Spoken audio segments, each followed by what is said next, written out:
Railway பட்ஜெட்டில் முக்கிய பிரச்சினைகள் பற்றி ஒன்றிய அமைச்சர் அஸ்வினி வைஷ்ணவ் பேசவில்லை. இது தொடர்பாக நம்மோடு கருத்துக்களை பகிர்ந்து கொள்வதற்காக சமூக ஆர்வலர் திரு தயானந்த் கிருஷ்ணன் இருக்கிறார். சார் வணக்கம், இணைந்தமைக்கு நன்றி.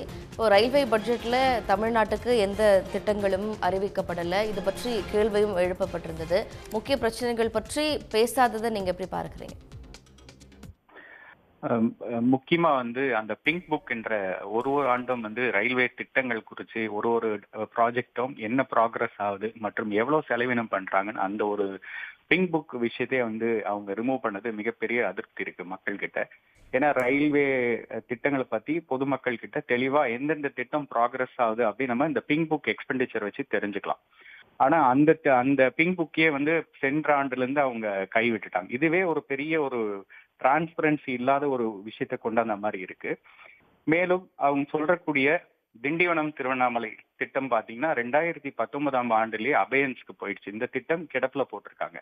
கிடப்புல போட்டதுனால சென்ற ஆண்டு அந்த திட்டத்துக்கு ரயில்வே பட்ஜெட்ல 42 கோடி ஒதுக்கி இருந்தும் கூட திரும்ப அந்த நிதியை குறைச்சிட்டாங்க. ஏன்னா அந்த அபயன்ஸ்ல இருந்து ரிமூவ் பண்ணாதான் செலவே பண்ண முடியும். அதுக்கப்புறம் தான் அந்த நிலங்களை கையகப்படுத்த முடியும். ஸோ இந்த மாதிரி கிடப்புல இருக்கிற திட்டம் பல திட்டம், சென்னை கடலூர் திட்டம் அதுவும் கிடப்புல இருக்கு. அதையே ரிமூவ் பண்ணாதான் செலவினமே செய்ய முடியும்.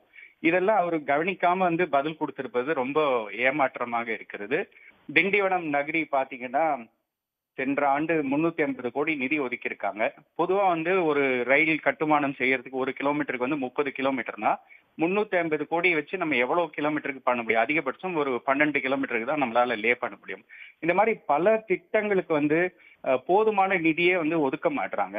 தொடர்ந்து நாங்க வலியுறுத்திக்கிட்டு தான் இருக்கிறோம். இந்த மாதிரி நிதி ஒதுக்குனாதான் இந்த பிரச்சனைகளுக்கு தீர்வே கிடைக்கும் அப்படின்ட்டு. அதனால இப்போ புது லைன் கட்டமைப்புக்கே பாத்தீங்கன்னா கிட்டத்தட்ட ஒரு 850 கிலோமீட்டருக்கு மேல கட்டமைப்பு கொடுக்கணும். ஆனா அதுக்கான நிதி கிடைக்குதான்னு பாத்தீங்கன்னா நிதி கிடைக்கல. மதுரை தூத்துக்குடி கூட அவங்க சொல்லி இருந்தாங்க, நாங்க நிலம் கையகப்படுத்த தயாரா இருக்கிறோம் அப்படின்ட்டு. ஆனா அந்த திட்டமும் 2023லயே ப்ரொபோஸ் ஃபார் ஃப்ரீசிங் சொல்லி ஃப்ரைட் கட்டுமானம் சரியா இல்லை, அதுக்கான ஸ்கோப் இல்லை அப்படின்னு சொல்லி அவங்க ப்ரொபோஸ் ஃபார் ஃப்ரீசிங் சொல்லி அமைச்சிருக்காங்க. அந்த மாதிரி பல திட்டங்கள் முடங்கி இருக்கிறத நம்ம புது லைன் விஷயத்துல பார்க்க முடியுது. அதை சரி பண்ணா மட்டும்தான் நிதியை செலவே பண்ண முடியும். ஆனா நிதியும் ரொம்ப சொற்ப நிதி தான் கொடுக்குறாங்க.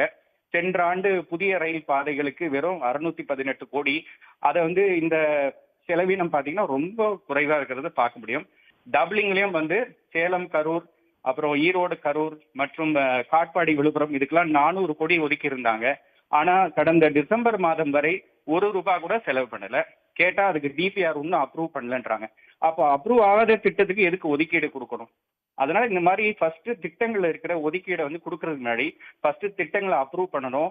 நிலம் கையகப்படுத்த போதுமான நிதியை கொடுக்கணும். கொடுத்தாதான் இந்த திட்டங்கள் செயல்படுத்த முடியும்.